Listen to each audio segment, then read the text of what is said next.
Hello everyone, this is Grotesque Dino here, and today I'm going to be reviewing this Broadway limited K4s streamlined that came out last year. This is one of my few favorite locomotives that I have in my Pennsylvania fleet, and while it does, it's a good runner. First thing I want to get off is that this is a refurbished model, by the way. Don't mind the cat. Cat's like in his litter box right now. But what's going on here is that these pickups here, when I first got this as a refurbished model, I have to say some of these contacts were not even touching the wheels when I first got it. And I was wondering if that was like one of the reasons why this train was having such a tough time getting electrical pickup when I first got it. Because my layout was just the Bachmann Easy Track, simple oval, snap and tight, nonsense that you put together for, beginners railroads and whatnot. And I make sure my track is clean as much as I can, especially after running trains for a while, for a few hours. And I don't understand why Broadway had this issue with this locomotive. They have Go Packs. These engines already come with like a Go Pack sticker, as you would see right here in the box. Let me just move this out of the way and put my locomotive down right side up.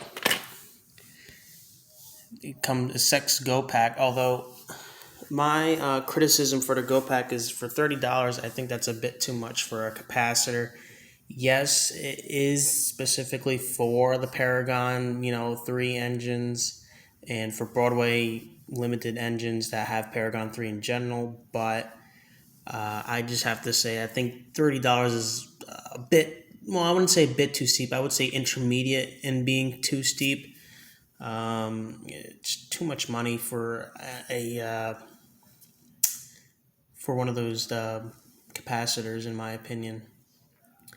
The locomotive itself, though, I think, oops, slipped on something. What happened is the locomotive's detail is actually pretty good in my opinion. I'm not 100% sure on the accuracy, but for a streamlined engine like this, there's not really a lot of detail to see. If you look on top, there's the whistle, and there's the safety valves, and there's the smokestack. I'm not sure what this is or that is. That looks like a grab iron, but I like the rivet details on it, and then it's just smooth on the side. There's some steps in the front. The coupler door over here does not open, but that's okay. You're not going to really have anything in front of this engine while it's running. There's a few versions that came out. They have the DGLE that has the winged Pennsylvania Railroad logo right over the headlight, and then you got the bronze one that has the logo right above, right over here. I think there's also another DGLE one that has the flying keystone up here as well. Personally, I like the flying keystone here because my O-gauge torpedo has something that looks a lot like this. Although I would argue that there's no almost like individual feather details, kind of like the O-gauge one. I'm not sure which one was more accurate, but I can understand if they couldn't get that detail in good enough on a rounded surface like that.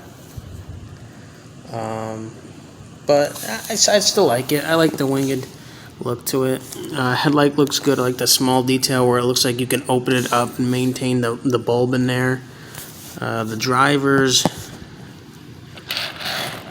are pretty good. I'm not sure if the drivers have some pickups. I'm pretty sure they do, but I'm not sure how many wheels or each axle, how many axles actually have pickups on the drive wheels. I know the front bogie doesn't have them, and the rear bogie doesn't have them. So really, what I have is 4 axles in the tender. And while they are, it's a pretty long tender. I don't know any other Pennsylvania locomotives that have a tender, even without the streamlining, that looks like this with the 6-wheel axles, and it's longer than the 4-wheel tender, as you see with the Bachmann K4, which that's the tender that the later versions of the streamlined had. But this tender, I don't know. I don't know much about it. I don't see a lot of information about it. Maybe there is information about it out there and I just haven't looked hard enough. It's probably the likely case, but that's what I find interesting about this tender. I really like the streamlined look of this engine, just being a bullet from the front, and it just goes to this like smooth side streamlined look for the rest of the passenger train. Besides the look, the connections, electrical pickup, I would argue is not really the best on this engine. Maybe some people would disagree with me, and I'm pretty sure that I'm doing something wrong, or maybe this one came and it's just the contact points are not that good, or maybe they need to be fixed a bit. I haven't really opened up this engine. I do know that it has a similar motor and maybe gear setup as my other T1, my first T1 that got repaired a couple of years ago. I mean last year. Yeah, last year. And this engine and the other T1 that I got fixed worked perfectly together, which is interesting since the T1 is a duplex and this is a more conventional Pacific with just one set of driving wheels. So there's interior light in this engine when it stops. Although when you turn on the track power, for some reason the light inside the cab turns on, which doesn't really bother me that much. I would say that's fine. The marker lights do turn on, which I think is pretty cool, especially in the tender. You won't see it unless you look on top or from behind the engine. There's a rear headlight as well. Firebox does not glow, unlike the Bachmann one, which does. It's not a big deal. This is still a great runner. It's all die cast. This body here is die cast. This is die cast. The whole thing, even the tender's die cast. I have felt the middle, the bottom. I don't know if it's die cast on the chassis. I felt it and didn't really, that cold touch kind of thing. But I didn't really feel any of that. I can't tell what the motor is, but I'm pretty sure it's a 5-pole skew-on motors, similar to like my T1 has. Although it's refurbished, I've heard that Broadway has been using 3-pole motors in some of their engines. I don't know if they do that with their repaired engines when they refurbish them or anything. I hope not, because come on now, this is 21st century and we should be using 5-pole skew-on motors now. Some people are going to be asking me, do you know what that is? Yeah, it's a 5-pole. It's not 3-pole. It's got 5 poles on there. Skew-on, I'm pretty sure is the brush inside there, but I haven't really researched that much on it. But I know, based on performance-wise, what the 5-pole skew-on motor does. And from my Bachmann K4s, seeing how well they run, especially at low speed, that's how I know that the 5-pole is the superior kind of motor for these engines. And I understand people don't like Paragon 3. I think the sounds for Paragon 3 on this engine are alright, although the decoder's hogging of electrical power that makes this engine stop from time to time is just a pain in the butt. I really don't like that when it just stops because there's not enough electrical contact or something, because I make sure the tracks are clean, and I have cleaned this locomotive's wheels not that long ago. I just haven't ran it much, and whenever I pull out to run it, for some reason, somewhere in the back of my oval, it just stops, and I'm like, well, I know I cleaned that section multiple times, and I'm just really disappointed on the electrical pickup, and I'm pretty sure I can probably improve it once I get more into customizing engines more. I'll just have to see. I haven't really opened this engine up. Probably if I can't find a way to just make this engine have better connection pickups, I might as well either get a Go Pack for a clearance price of maybe $10. It's probably the most I would ever pay for a Go Pack is really $10.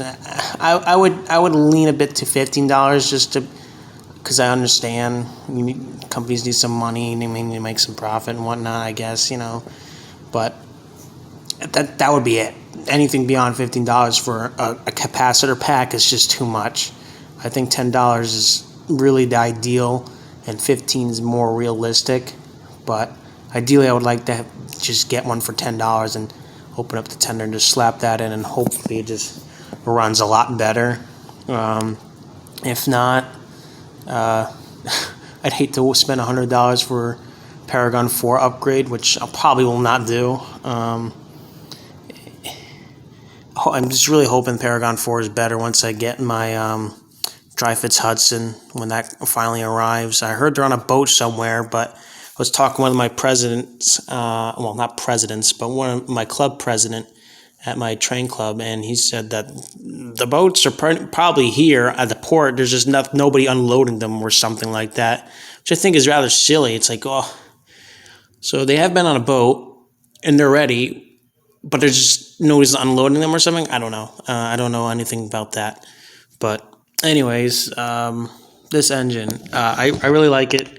Although I'm pretty sure a lot of people have seen when they're operating this engine. A lot of reviewers were probably also saying this thing's got some weird running issues. And I have to agree that they're just, well, it is a beautiful engine. I like the bronze over the DGLE, personally. That's why I got the bronze one, because it looks closer to the Tuscan Red, even though it's not even close to Tuscan. It's more like a brown of my O-gauge locomotive version. Tender on the O-gauge one doesn't have that look like that, although I would like to do that for my O-gauge one if I don't sell that set that I have. But let's go give it a run. Let me get this Bachmann K4 off the track, and then we'll put this on. And I know I should be using two hands, but I don't know. When you handle this engine, you can handle it with one hand. You can definitely handle this engine with one hand because, well, it's really just a rounded rectangular, I wouldn't say prism. Well, I guess you could say it's a rectangular prism. It's like a rounded rectangular prism, most of it, except maybe the front. But, yeah. So I got a track cleaner car behind it. I'd like to get one of those Walthers ones. That one's got like it's not like a soft pad like Bachmann's. I mean, the Bachmann's fine, but I figured I want someone that actually I can reuse without having to replace that silly thing. But this is not part of the review. I'll do something later on that of why I have this weight alcohol pad under the other pad at a later date, and why I think that's better than just replacing, getting spare ones of that once they get too dirty. Saves you money at least. Anyway, let's get this locomotive started up, see what the engine does. I have the booklet out so we can go through some sounds and whatnot. Let's see what we got. I'm going to call the locomotive and make sure there's no power.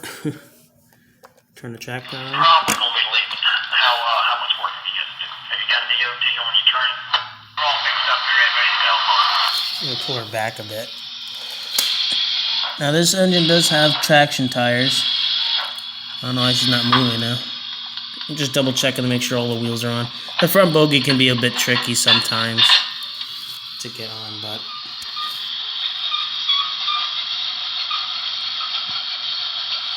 she's starting up.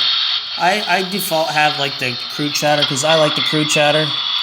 Some people might not, but I do. It makes it feel realistic in my opinion. Although you wouldn't probably hear the cab people of the steam engine talking really loud from God's eye view, but oh well. So this is some default sounds as it's just sitting there. I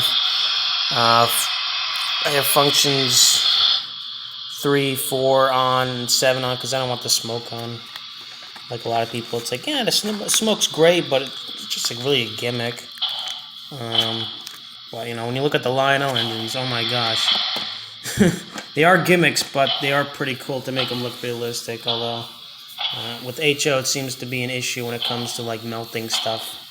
And since HO trains are smaller, the reservoirs are not that big, so that refueling the smoke fluid and whatnot is going to be a pain in the butt. Alright, let's see. I've had some stuff changes with the sounds. Let me just go find the function page. There we go. On page 12, when you get there, if you get one of these engines, this is where your function page is going to be in your book here. I know the shadow of the controller's a bit much, but it's alright. Move these boxes out of the way. I have the headlight on my controller. 0 for headlight. I like that yellow headlight. I think they did a really good job. Although in real life it looks a little bit more white, but I think Broadway did a good job with that headlight. Here's your rear headlight with the marker lights on. They do glow red. Here's the marker lights on the front, although they should be green, but that's okay.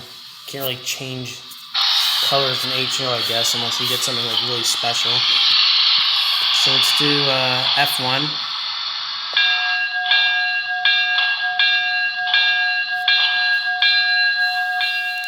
I like that. I like the faster bell rate on the passenger locomotives.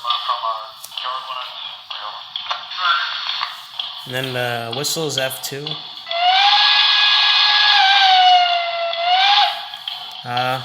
Some people are like, why do you have a banshee whistle?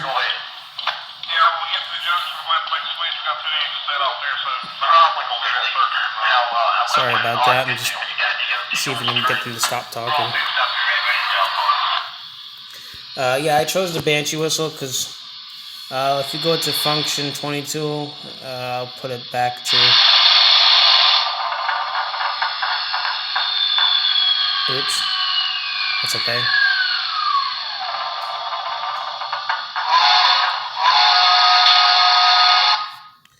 I didn't turn it off, but for some reason I guess I turned it off.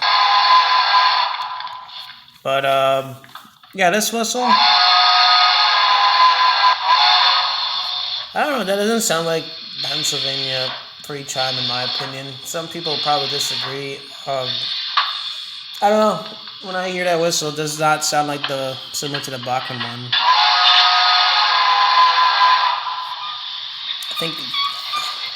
I don't know, that whistle to me does not characterize this visual look of that locomotive. When I see like a streamlined engine, I visualize kind of like that cliche higher pitched whistle that you would hear from the Dreyfuss Hudson or something. I mean, it's just personal preference at that point. So when I use this, to me it sounds like a passenger engine that uses a higher pitched whistle. Although every railroad was different, so I prefer the Banshee. And I think Broadway's Banshee on this decoder is, I would say, pretty close. Although if you saw the review with my Bachman K4 streamlined, that was the best. That was the sound that I heard in many videos of the Banshee single chime. So this is close. Alright, so that was function 2 about the whistle. Function 3, coupler slack. Let me see if I move forward. I turned it off. I'll put it down again. See if it moves forward. It's not moving. Don't know why. See if I hard reset it. See what happens.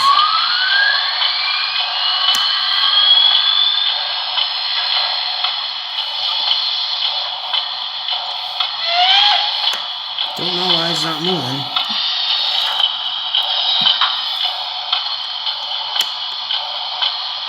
I'm not sure why it's not moving.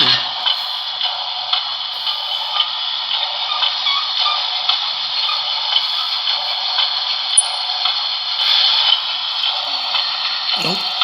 I am not sure why it's not moving. That is a shame. I am rather disappointed. I'm not sure what's going on. Let me try and just turn it off. Unplug my controller and then plug it back in and see what happens. That's strange that I didn't want to move. So I hope something's not wrong, but we'll see. Let me see if we'll move now.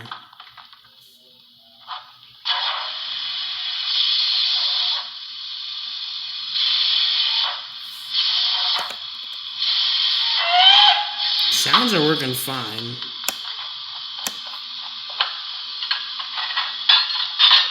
I'm putting my on forward. I made sure that it's got the right locomotive on. I have it on 2, but it's not moving. Yeah. Okay, well, I guess we can't see it move. Maybe I can just try and troubleshoot it. I know that the thing's plugged in between the tender and the locomotive, but I can always double check. So I'm going to just turn it off again. This is not good at all. Nope. Yeah. Things wiggle out just a bit. Hold on. I'm going to put my phone down for a second.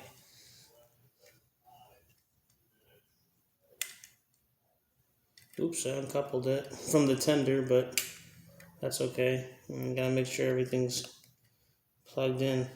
These Broadway limited plugs for the tethers, they can be kind of tedious sometimes. And what I mean by that is that for some reason you can't tell if they're fully in. Maybe it's because of how they're built or something. I'm not sure. But whenever I try to push it in, it doesn't look like it's pushed all the way in. All right, let's try it again. I saw that was kind of slightly crooked, the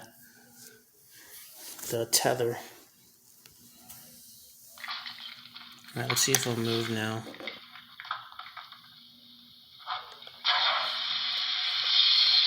No. Everything else is responding.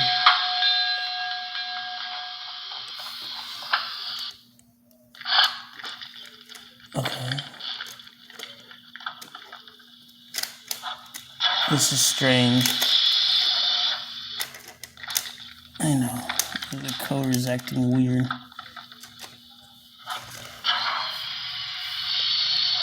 Yeah, it does not want to move. That is unfortunate. I might have to figure out what's going on. I hope the motor's not done, I guess. Anyways, that's just a shame. It's weird because I've used these pads, right? This engine does not like it when I have that, track cleaner with these pads, and I've had no problems having this, with the pad on. And look how dirty that was.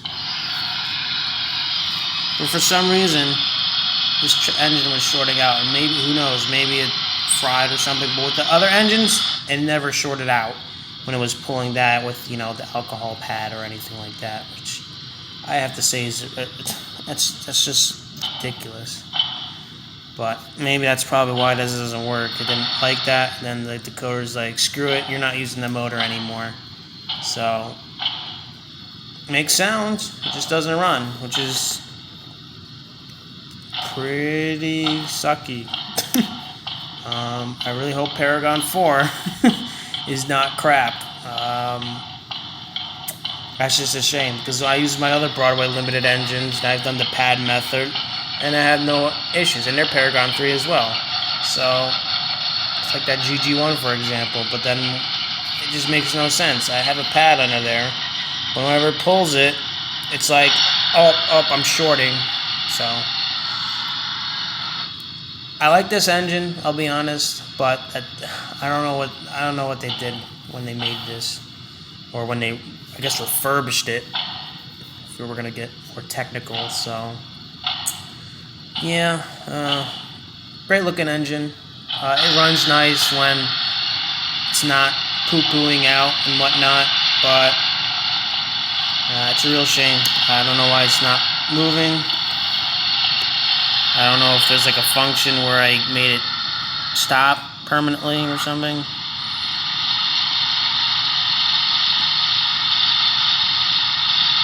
Startup, shutdown. Well, I guess we can go to the other functions while we can.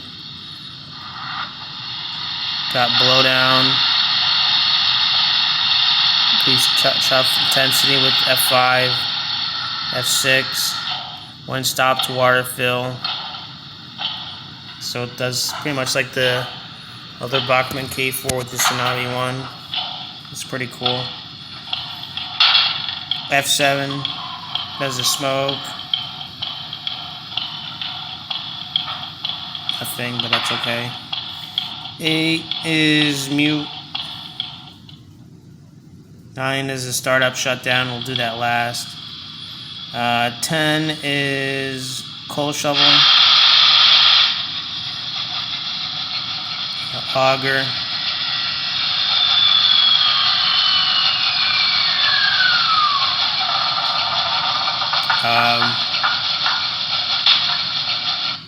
I guess it shut off when I pressed F10. That's strange.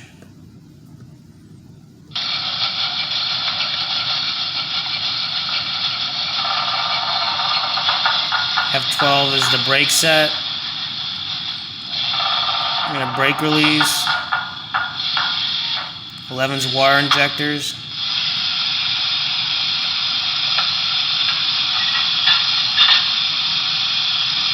F13 is grade crossing horn.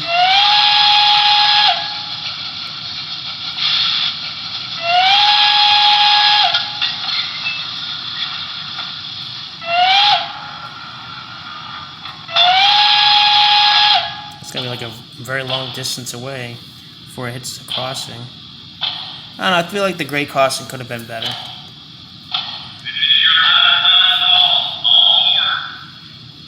That's F14 for the passenger announcements. F15's freight announcements. Probably gonna be late. How much work have you got to do? Have you got a DOT on your train? It's not. It's not typical, but it's what that is. Probably gonna be late. Just turn it off so nobody won't talk. Have you got a DOT on your train? All fixed up. You're ready to go. F16's maintenance sounds. Equipment defect detector. No defect. That's for like modern engines. I don't know anybody who would talk on the radio with steam engines saying no defects or anything like that. It's pretty cool though.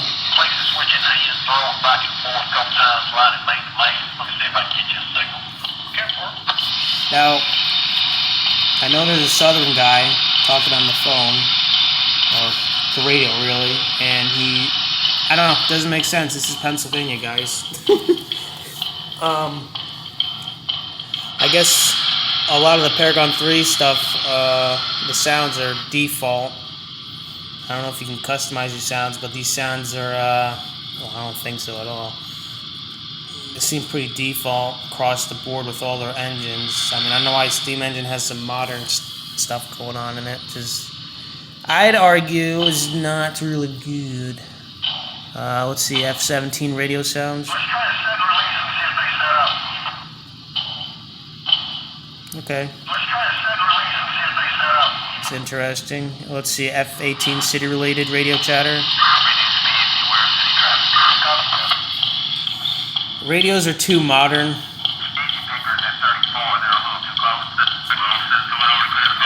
I would probably prefer more crew chatter for the old stuff, especially for the Pennsylvania. Especially for this engine since it came out in 1938, the streamlined version of the K4. F19 is farm-related radio chatter.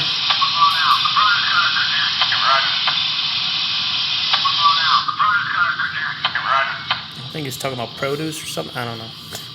Industrial background sounds. Just F20. I don't know. Yeah, F20. Let's go to. Well, I don't want to press F20. F20 is a.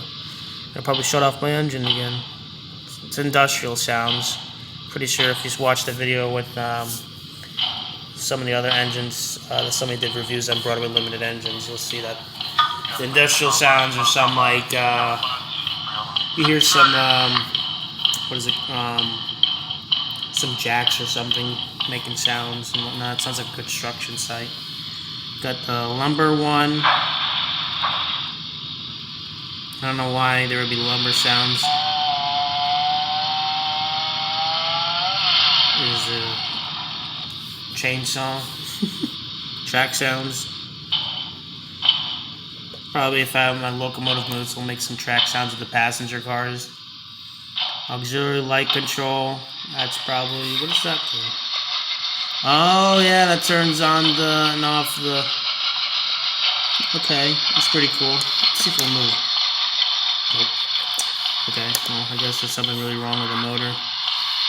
If I were to send this to get repaired, I would probably strictly say, please put a 5-pole motor in this. Like, come on, man. Or something. Let's see, long whistle. Where's the other whistle? Okay, that does sound. Well, that's a 3 chime, but that does sound close to Pennsylvania. I like that, but it kind of sucks that the regular default whistle for this engine doesn't sound like that. 26 is play recorded macro. I don't have that. F27 is record start/stop. So you can record your sounds and whatnot, which I'm not going to do. F20 is brake squeal, probably when it's running. But yeah, that's all the functions. It's a shame that it won't move. I'm really disappointed. Maybe it reset. I don't know. Let me see if I can change the CV values to. Make it go back to factory settings or something. Let's see if we can do that in the video. If not, then that's going to be the review.